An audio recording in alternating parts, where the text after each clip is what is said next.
appreciate that you are sporting the hat. That's my Purge Forever hat.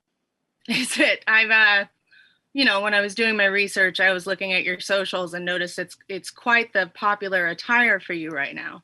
This hat is a winner. I got it. I think I said it on Twitter. I got it at Walgreens, and it's really a winner. I got one in red and one in blue. I mean, it's the best purchase I've ever made. I think it cost $4. It feels also just, the right energy for this summer as we joyously make our way back out into public. That's what I feel like too. It really clicks for me. Every day I put it on, I feel better. Good. Well, it is nice to see you. We are not in public at the moment, but I'm sure we'll have an in-person interview before long. Good. I'm looking forward to it. Likewise.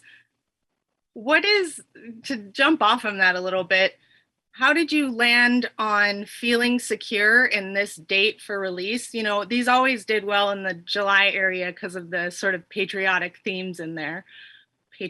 But at what point did you know that you were going to be okay to move forward with this release date? God, I guess I would say we knew we would be okay after The Quiet Place opened. I felt like we would be okay, but until then, it was anybody's guess. That's very recent. Yeah. Something I've been noticing specifically in horror is that because so many projects were shelved over the last year to wait for theatrical, how complicated has it been finding the right place to now release your films in theaters, especially as you look towards Halloween with all the horror that's trying to catch up? Were you able to find space, and how did you approach that? Well, it's very complicated. It's just incredibly crowded. All these movies have been piling up, and now they're all coming out. They're coming out too close together, and I don't know. Maybe that's a good thing because people have more. The consumer has a lot more choice. So we've kind of in danger of teaching people never to go out to the movies again. So hopefully, a wider array of choice will encourage people to remember the movie going habit. For our movies, definitely, our movies can't be experienced the experience of seeing one of our movies at home is just not the same as seeing our movies in a theater at all. I've really come to appreciate that more than ever before, over the past 18 months. But it's very busy. It's a very busy corridor. It's going to be very busy for really the next 8 to 12 months. It's complicated. Now, movies aren't staying in theaters as long, so that gives more room. But it's all, the business is all, turned around. It's kind of been on its head, and it's going to be all kind of turned around. I think really for that part, probably longer, 1 to 2 years before it really settles back into some sort of, it's not going to be what it was, but into some sort of pattern that we can actually say, okay, this is the business now. It's just, it's too soon to draw a conclusion. The movie business is back. It's not back. Only horror movies work. Only superhero movies work. Nothing works. It's too soon to say. And it's really going to be too soon to say, I think, for a couple of years. In a theoretical world, had that A Quiet Place 2 launch not gone so well, were you guys ready to pull back, or were you fully committed to going back to theaters at this date? I don't want to pin it so much to Quiet Place 2. If it hadn't worked in a bunch, and the few movies after, if people weren't going, it's a good question. You can pivot now 4 or 5 weeks out. I get, there are different things you could do. The movie could have been made available on PVOD at the same time as it opened theatrically. Like, that's one thing we could have done. There are definitely things that we could have done to adjust if it looked like the theatrical marketplace was just in shambles. But I'm very glad we didn't have to do that. Yeah, I bet.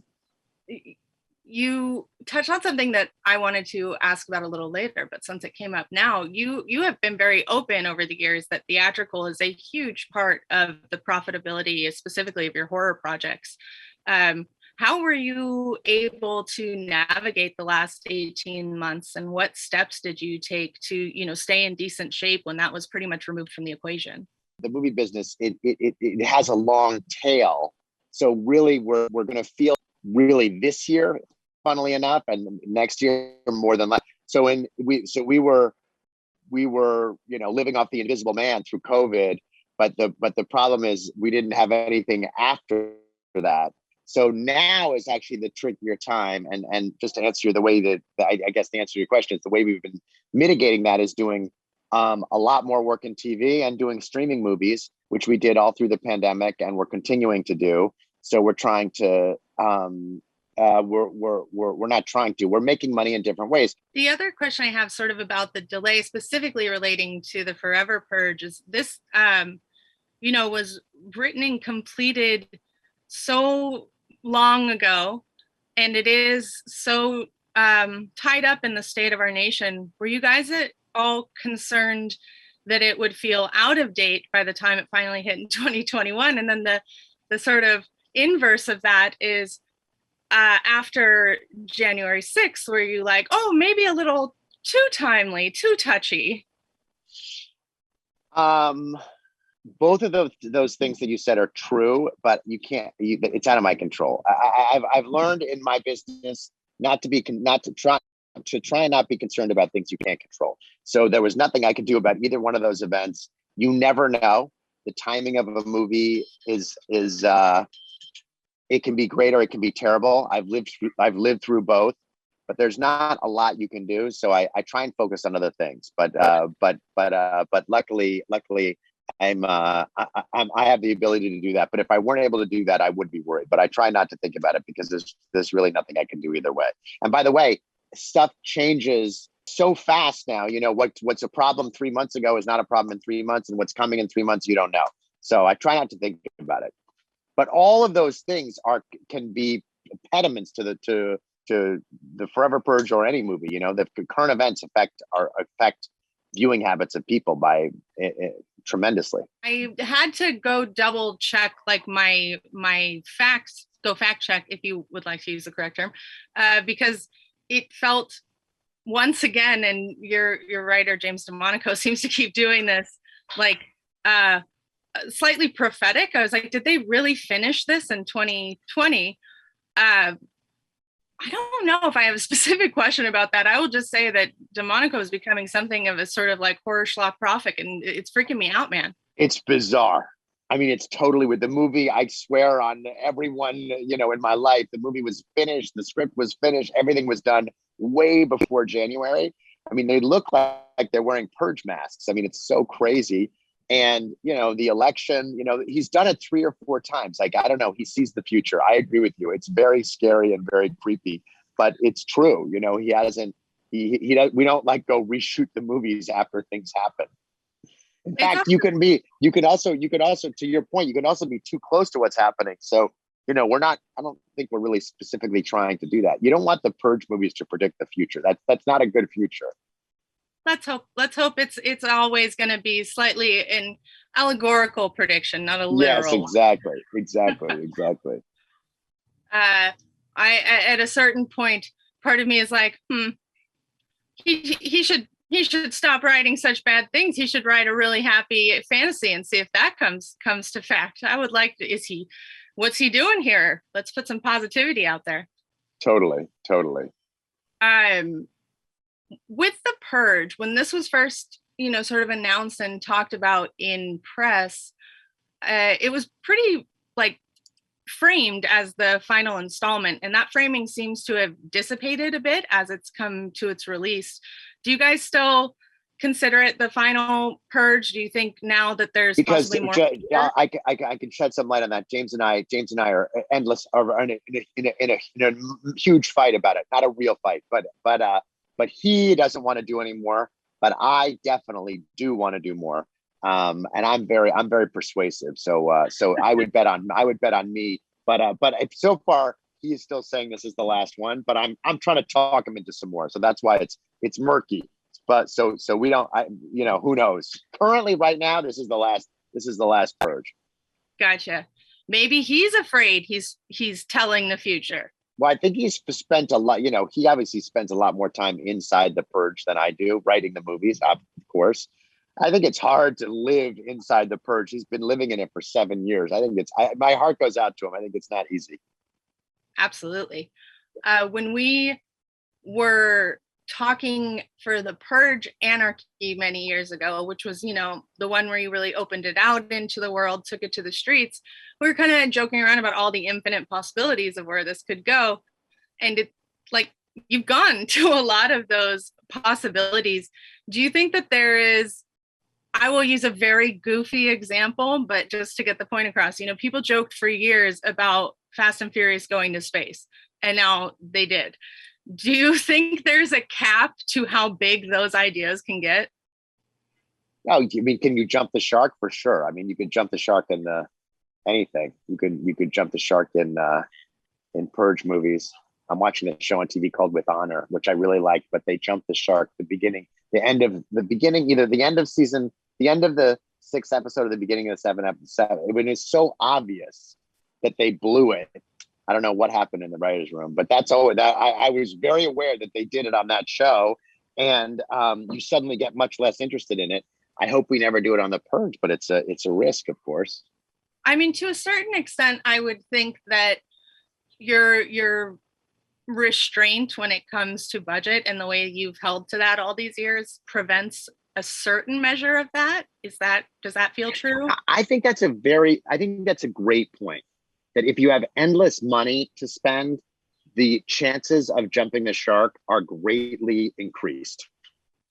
I think that's very, very accurate. It's one of the reasons I like working on tight budgets, because it forces the directors to use different tools to tell their stories than things that cost a lot of money.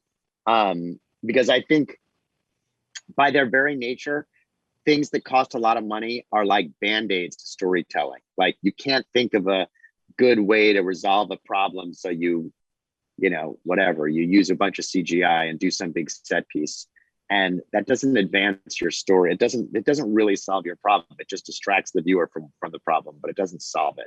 And I think keeping budgets tight makes our directors better problem solvers and less likely to do what you're talking about. Going back a little bit to those political themes and whether or not they're too intense and too timely, you seem, I would say, maybe unperturbed by the blowback your films can get in that regard. And I find that especially impressive after what happened with The Hunt. Do you ever get panic about that? Are you always internally as unflustered by what can, especially in our current times on social media, how far these things can escalate? I'm only flustered if it hurts the movie. I'm not flustered by anything else. The Hunt, it destroyed this terrific movie. All these people worked so hard on this movie. Craig Zobel, the cast, Damon Lindelof, is one of the great. He's one of the great, artists of our time.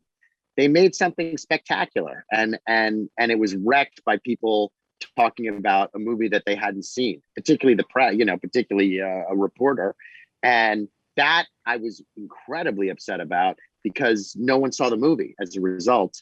And I think it was a terrific movie. It's a movie I'm incredibly proud of. And it's the biggest, he sounds like I have a chip in my shoulder. I do. It's the biggest sore spot I have of any movie or show we've ever done, is the fact that, that movie was taken away from the public for not a good or a bad reason, a reason that didn't exist. And so that really bothers me. But, I had threats to my life and my family's life during the movie. But you can't be, when you're doing what I'm doing, if I got so wrapped up in that, I'd just have to quit what I'm doing. We're storytellers. We tell stories. They don't make everyone happy all the time. But that's easier to stomach. What's hard to stomach is that particular one. You touched a nerve, because people were talking about a movie that they hadn't seen and making assumptions about it that didn't exist. And they succeeded in destroying the performance of the movie. Yeah, well, it was that was actually the last movie I saw in theaters before lockdown. Wow. Yeah. Well, you were one of the few. Very few people saw that movie in the theater. And when we were opening in September, it was opening to be we were tracking to be a big hit movie, which financially I could honestly, I don't care at this point, but a big hit movie, meaning it would have had a cultural impact. and what I'm, what gets me up in the morning is when our movies, impact the culture in some way. Get Out did, to a lesser extent, Invisible Man did. The Purge movies do, to a certain degree. And that movie was on the road to doing that too. And when that was pulled out from under me, it was extremely upsetting. It's also, this is much more micro, but it also kind of buried one of what I consider the most interesting film performances in recent memory from Betty Gilpin. I'm not sure I've ever seen anyone approach a role the way she does with that. Betty Gilpin, that's actually the best example. Damon Lindelof, he's got a great, his career. He doesn't need any help. Neither does Craig Zobel at this point. Betty Gilpin was going to become a huge movie star off that movie, and now she should be a movie star. She's incredible. I'm going to do another movie with her. I think she still will become a movie star. She will be in something that will connect with audiences. But had that movie been released in the fall, she already would be a huge movie star, and that was taken away from her. Yeah, that chafes. I get you. Yeah. I did have another Purge specific question, which is I really enjoyed the Purge series, but it clearly didn't connect and find the longevity of the film franchise. What do you think went wrong there? Or if nothing went wrong, why do you think it succeeds more in the film format? I'm very glad that we did it. I really liked the series. It really wasn't taken off the air for problems. By the way, we've done plenty of things that haven't worked, like The Hunt, for instance. So I'm not embarrassed if something doesn't work. I have no issue saying it. The ratings were good, not great. There was internal. This is what's exciting and frustrating and crazy about our business. There was internal agenda stuff going on at USA at the time. And so where they really needed the show when they ordered it, they didn't really want the show for the third season for reasons having other to do with how the performance of it was. Now, listen, if it had been wildly a huge hit, they would have made room for it. But we were on the bubble and they took it off the air as a result of being on the bubble. So the other question, though, is whether or not having it on the air actually took away from the movies, the performance of the movies. And I don't know the answer to that. It might have, I don't know the answer to that. So it wasn't like I didn't feel the same way about The Purge coming off the air that I did about The Hunt. I wished it stayed on, but part of me was like, well, it might have, I thought the show would actually help the movies. That did not happen. It definitely didn't happen. It was either neutral or hurt, but it didn't help it. I think purging once a year might have been enough for people. Fair enough. Coming off of that experience, do you feel any differently about the idea generally of spin-off shows from your films? Yeah, I do. I'm not so enamored with the idea of putting a series on TV at the same time there's a movie in the middle of a movie franchise. Before The Purge happened, if you had pitched me like, let's put a paranormal activity TV show on the, I don't know what the hell that would be, but a paranormal activity TV show on the air, I would have been more inclined to say yes, whereas now I would be more inclined to say we should wait till the movie is done, which is what everyone has always done. I thought it might be different now, and I think I probably was wrong about that. Well, when it comes to something like paranormal, I was going to ask you if you guys had reached the point where you were considering rebooting your own IP. And there was a report that Paranormal is being rebooted or retooled with Will Eubank and Christopher Landon. So it seems you guys have reached the point. Yeah, we did its movie's done. Wow. Yeah, we did it. So how did you reach the conclusion that it was time to, rather than just continue down the same mythology, revamp the franchise? I really thought that the only way Paramount wanted to continue Paranormal Activity, I probably would have left it alone. So they wanted to continue it. But I thought if they were going to continue it, you gotta just, it was tired. There was no way to kind of continue the road that we'd been down. I don't remember when the last movie came out 4 or 5 years ago. So I really encouraged all the creative people involved to try and think of something new. There are people now who, were 3 years old. The movie, a lot of the people who are going to go see the new Paranormal Activity were 3 years old when the first Paranormal Activity even came out. So they don't even know from those older movies. And, I thought if you were going to redo it, you better really redo it, not try and extend what we had done, all those years ago. Sure. Do you consider that let's say a test balloon for the idea of rebooting your own IP? Is that something you're working on more broadly as a part of your business model? No. I considered Halloween that. Halloween, there was a great movie 40 years ago, and then there were a bunch of not so great movies. And I that was the challenge of like, how can we put a new spin on Halloween that'll make it compelling and interesting and relevant to today, but still connected enough to that first movie. So I saw that as much more an experiment than Paranormal Activity, actually. So obviously Halloween, and you've generally given bigger budgets to your studio collaborations as well as your sequels. But as you move into, you guys have a handful of recognizable Stephen King films in the works with Firestarter and Christine. Do those types of projects challenge that restraint that you've built your model off of in a different way? Yeah, when you have known IP, you can't get away with $6 or $7 million. It's much harder, I should say.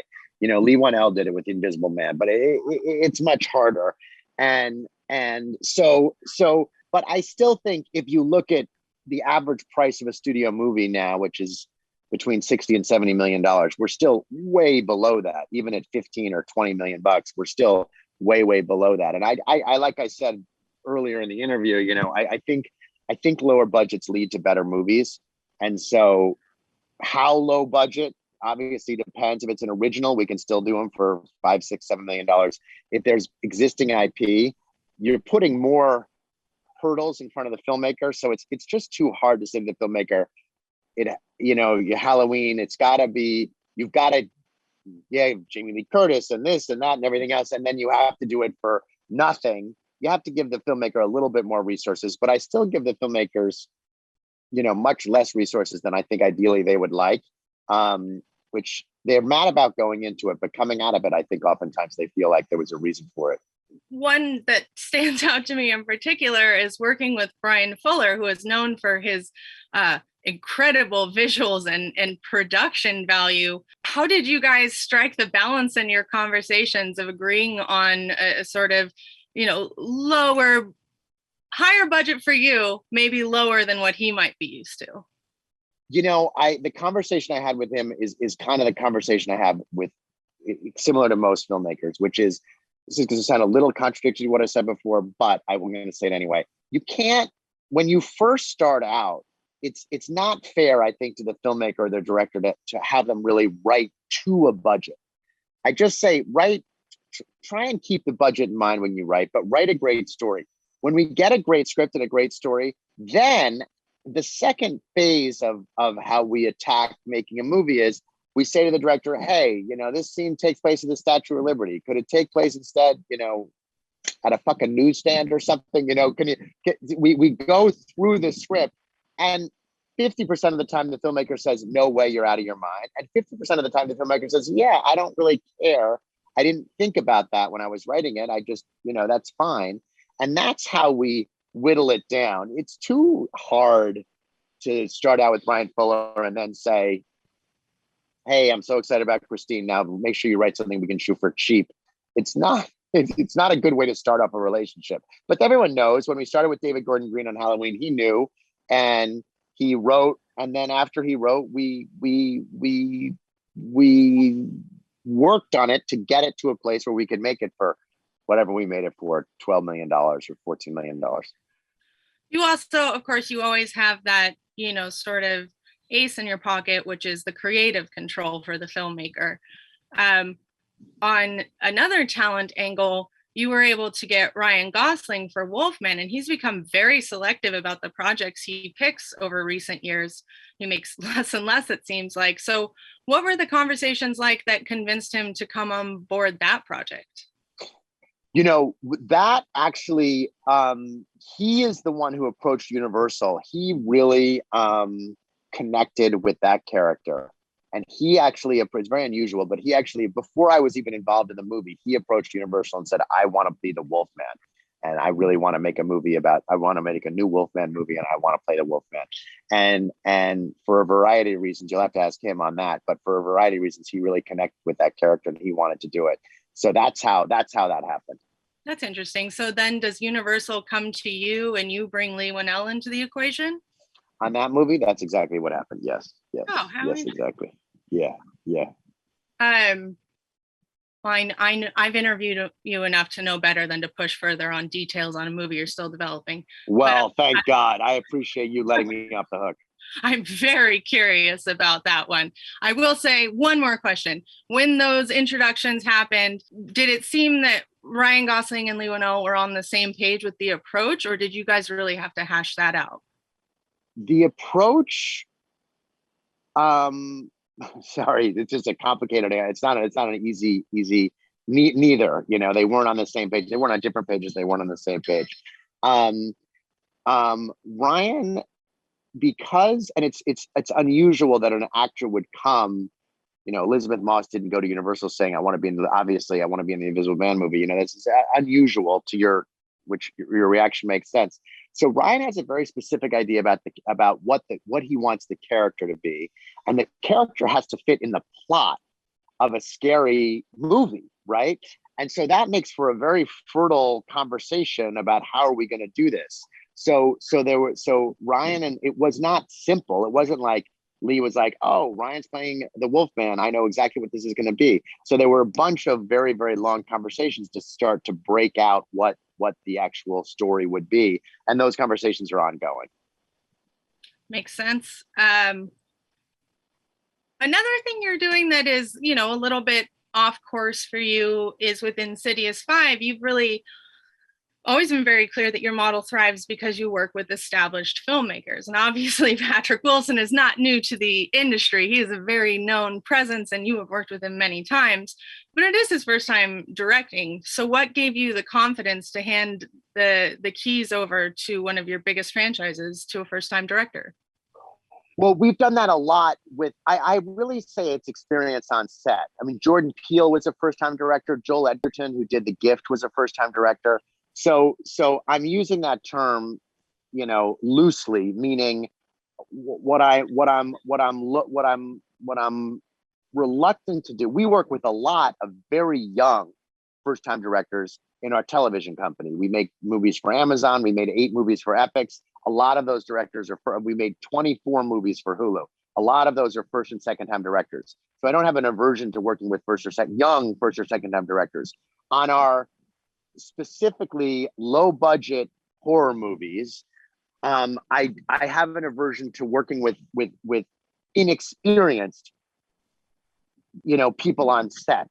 I wouldn't say I would never do it, but I think it's to go back to the earlier point that I was making. In order to be able to make a terrific low-budget movie, you have to have enough experience to know what's worth spending money on and what isn't. And if you're a first-time director who hasn't spent a lot of time on set, it's understandably very hard to know that. So for me, Patrick really fits into the Joel Edgerton, Jordan Peele category, which is very different than someone just out of film school. Makes sense. Was that a situation where he came to you and said, I want to do this? Was that a conversation you'd had for a while as a potential?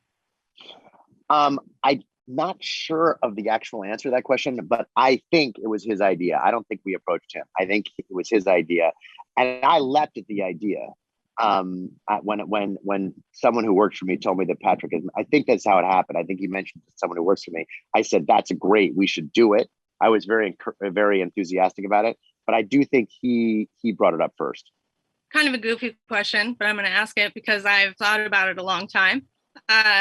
you guys are working more with the Universal monsters. Have you had any conversations, or is there any interest in eventually getting to like an Abbott and Costello type approach, reframing the classic monsters through this more comedic approach? There's been zero conversation about it, but I wouldn't now rule it. But I think um by the way, it's not up to me. I don't, I'm not in charge of the monsters. I'm doing a couple monster movies. It's Universal who's managing and running the monster verse, or whatever it's being called. Um, my opinion about it is, I think you need to. You can't just have you need to have 5 more movies like The Invisible Man before you can start playing with it.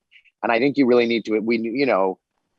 A werewolf movie, Dracula. I think you really need to have a handful of really solid, great movies about these monsters that are relevant to 2021 that people love before you start getting clever.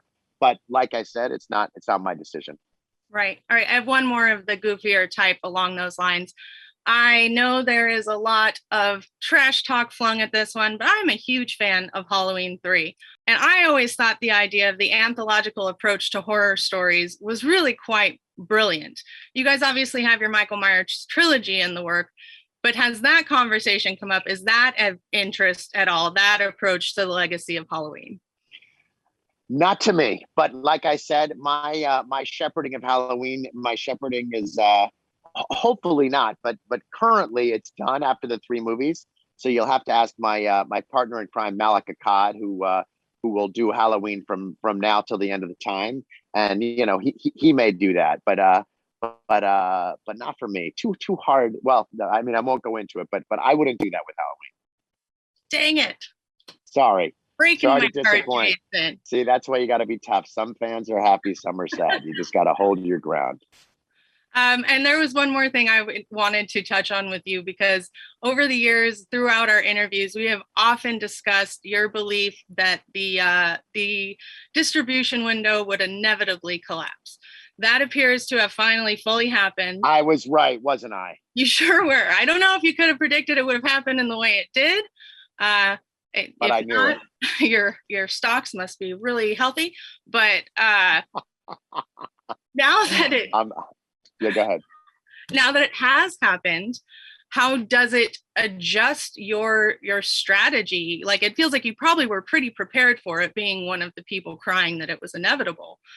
But do you have to be even more mercenary now with what gets a theatrical? Yes, you do. Yeah, what gets a theatrical is it's narrower and narrower how a theatrical release is defined, what gets into a theater. And like I said, there's no. It's 2 different things. I don't want. The windows collapsing are not good for the entertainment business. They're not good for the movie business. They're not even really that good for the consumer. But knew it was going to happen, and it did happen. And we have to live with it. You can't just stick your head in the ground and hope these things aren't going to happen. You're making black and white movies. You can't just hope they're never going to invent color. Eventually, they're going to invent color, no matter how much you might like black and white. It's going to be a thing of the past. Windows are not yet quite a thing of the past, but they're close. At Warner Brothers, they certainly are. And so that makes what qualifies as theatrical. It's just harder. It's harder to make a movie that really qualifies and feels like a theatrical movie. But it's still possible. And there's still some semblance of small, 3 or 4 week windows. There's still a small window left. So we'll see. And you've always been open that you decided that through testing. But now if you have to be even stricter, in addition to how a film plays for the audience, are there other factors that now decide if it's a theatrical? Yeah, sadly, the marketability of a movie is always very important. It's now even more important. The way a film is marketed for theatrical release is very different than the way it's marketed for a streaming release. And you have to be able to market a movie with a very specific spot, or a very specific with a very specific message that reaches a very, very broad number. You can't tailor the advertising yet for a theatrical movie in the way that you can for a streaming movie. And so that means that you have to have a concept that can kind of fit into a 15 or 30-second spot. And that was always true, but it's way more true now, which is unfortunate, but it's the world we live in. Right on. Well, I am out of time with you. I have about a billion more questions prepared, so hopefully I'll talk to you again soon. Thank you so much for your time. Thank you. Good to see you again.